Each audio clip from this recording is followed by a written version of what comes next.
Welcome to the first episode of Commanders Will It Cook? Today's dish is Merieke Berit, an Esper dish that reads, doesn't untap during your untap step, tap, gain control of target creature as long as you control her, and when she leaves play or becomes untapped, destroy that creature. It cannot be regenerated.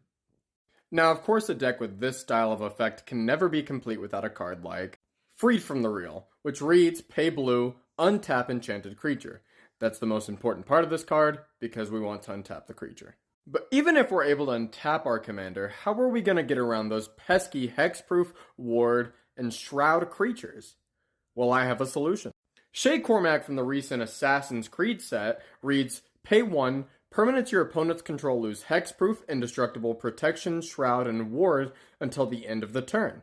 But of course a dish is never complete with just one serving. That's why we're going to run cards like Spark Double, Sakashima of 1,000 Faces, and Helm of the Host to copy our commander and steal multiple cards at the same time. Since we are going to be running cards that are going to copy our commander, we're also going to run Blink Effect so we can pseudo untap our commander or other creatures copying our commander by blinking them and then returning them to the battlefield untapped.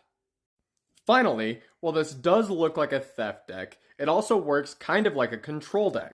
When Merieke leaves the battlefield or becomes untapped, destroy the creature that you gained control of. This is going to be important because we're also going to run cards like Lazav Demir Mastermind. When he sees a creature enter our opponent's graveyard, he can become a copy of that creature. And he will gain this same ability, as well as having hexproof.